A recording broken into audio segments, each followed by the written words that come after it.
Hey, Peter from Watch Retrospect. How you doing today? Hey, today I want to talk about a watch that I've had for just about a year. It's a Zodiac Super Seawolf Pro Diver. And the Pro Diver is the 300 meter rated watch. It is an ISO 6425 rated, certified, should I say, watch. And it is also a COSP certified movement. It has an SW200-1 Salida movement. And it is a watch that's really filled with a lot of history. If you know your dive history at all, the Zodiac Seawolf, which was not this watch, it was a smaller watch, but this definitely has some inspiration from that original watch. And that watch actually came out in 1953, and if anything, I believe it came out a few months even ahead of the Submariner. And the same time that the Block Pond 50 Fathoms came out. So this watch is definitely full of history. They've been around for a long time. I believe 1882 is when the company was originally founded. The Zodiac name's been since the early 20th century. They've used the name Zodiac and have been a very innovative company doing all sorts of different style watches. They were pretty big with pocket watches back in the day. But this is their dive watch. And again, their history goes back to 1953 when it all started. So a lot of history, but anyway, let's take a look. Let's get a closer look at it and see what we got there and give you my thoughts on it here. I think the strongest point that I have on this watch that I really enjoy is the handset. And the indices and everything is just very cheerful, very playful.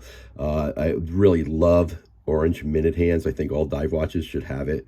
And it's just the visibility. This really helps in that even just everyday use visibility. At a glance, I've got about, I think, 4 watches that have got orange minute hands, dive watches. And I just like that. I really think that's a great idea. What I really do like about this too, the handset itself, it's not only an orange hand, but even the hour hand. The second hand has got the Zodiac emblem as the counterweight in the back. They're filled with lume. The lume is almost like a seafoam green, and I think that's intentional to go in with that orange color to kind of give it that, almost like sea urchin color. But I really do. I really love the dial and the handset on this watch. It's a lot of fun. The bezel, which is all loomed as well. All those markings are loomed. Is ceramic. I've had some people debate what it is, but the Zodiac website itself does show this as being a ceramic bezel insert. Nice watch. It is a big, good sized watch. It is just about 14 millimeters thick. It is a 42 millimeter case on it. Lug to lug is just about a full 50 millimeters, and it has the good old 20 millimeter width for the band. Now, speaking of the band, this watch originally came with a Jubilee bracelet. Now, I don't know if I'm allowed to use that word, right? But it's like a 7-link, multi-link bracelet. Let me show it to you here. That is what this watch came with, and I just never really felt the vibe that the band really matched the watch. But let me show that real quick. And this is the band. I kind of wore it on this thing for about 6 months, and I don't know. I can never get it sized right. It is just there's no micro adjustment. It does have this little flexible thing. It kind of pulls out. I don't know how long that spring-loaded effect would really last. But the biggest problem I had with it is being a butterfly clasp. I mean, that right off the bat, just to me, does not go with a dive watch. I don't know. What do you think? And I understand we're not going diving with these, most people. I get it. And it is a nice bracelet. It does fit very nicely. It drapes the wrist very nicely. But I could never really get it sized right. It was either too tight or too loose. And really not having micro adjustments, I really did miss that. So I finally purchased actually a Zodiac strap. The rubber one that is on there is the Zodiac accordion style dive rubber band. Beautiful piece. It is. I don't know, kind of changed my whole attitude on this watch when I got it. I really I don't know, the bracelet. Like I said, I really struggled with the bracelet being on there. Um, but once I put this Zodiac accordion style rubber strap on it, it just really gave me a whole new vibe on the watch and the way it fits and everything. It kind of really balanced out the way that it fits on the wrist and really balanced it out. Really liked it. But again, it's a black dial that's more like a charcoal when the sunlight gets to it. It is sunburst, sun ray, whatever. It's kind of subtle, but it is there when you get some good sunlight on it. And it's sort of a light black. It's almost like a charcoal color, like I said. But it's a very very very nice fitting watch. It is big. It does fit its size. It's 42, and it definitely has a presence to it.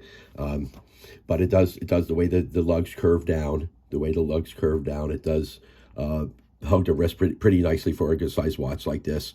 It does have a steel back. I kind of really like that. I notice more and more watches, and I have some dive watches that actually have an exhibition see-through sapphire back. And, I like that on a lot of watches, but something about a dive watch that, I don't know, just give me a screw down steel case, the cover for it in the back, because I don't know, just psychologically, it sounds like that would be a little heavier duty than a sapphire crystal in the back as well. I don't know. I'm sure the other ones are fine, but just a preference on dive watches anyway.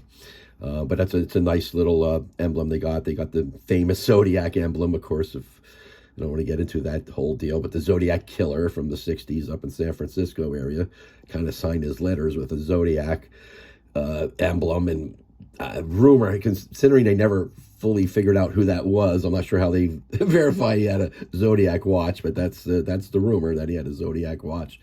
But anyway, that's not what we want to be famous for. What they are famous for, like I said, though, is dive history. They've been around making the Seawolf since 1953. There's a lot of history here, and you pay for that. You know that you do. We have watches that have gone to the moon and the Mariana Trench and Mount Everest. You know the deal. There's a lot of you pay for the history. That's all I can say. I'm not saying those watches that I kind of hinted to aren't good watches, but you pay a little premium for that. This is a $1,700 watch. Again, you're paying for the history. I think I have watches that cost a little less that may have a little bit better build quality to it, but this is still a very fine watch. It still gives you the feeling of a good build quality. One of my few complaints about it is the bezels. Definitely not one of the best sounding bezels I've ever experienced. And there's a little bit of play in it, but it's definitely not my best sounding bezel that I've experienced. Here, and I'll show you in a second. And it's not a deal breaker. It's not a big deal. But yeah, you can even see here. You can see a little bit of play there when I twist it like that. There's a little bit of play. Otherwise, it does all pretty much line up, and it does what it's supposed to do. Counts off the minutes for you. Yeah, this is a great watch. It's got a lot of history. It's obviously not as famous as the Rolex Submariner, but it is from that same time of history. So it has its bragging rights of being there from the beginning, and they got a really great following. Like I said, they do some wild colors, and I think they definitely have a good following for people that really like to just have that different looking watch. It kind of draws attention. But yeah, no, I would certainly recommend this watch. They are, it's a good size. It fits like a 40, it fits like a 42, it fits like the specs that it has. And with that 14 millimeter thickness, it's there on you, but all in all, the way the lugs turn down, it does hug the wrist pretty nicely. So, I would still highly recommend it. And if you want, a lot of people, and myself included, really like the history of watches, and the fact that certain brands and just have that history. It's again, we pay for it, but there's a reason for that. So because these were the innovative companies that really got this all started and everything. So kudos to Zodiac for being one of those. And yeah, I would definitely recommend it if you're thinking of buying one of these. Again, they got all sorts of different crazy colors, even in this. So this is, again, the Pro Diver. This is, I believe, maybe they're only ISO rated 60, ISO 6425 rated watch, as far as I know.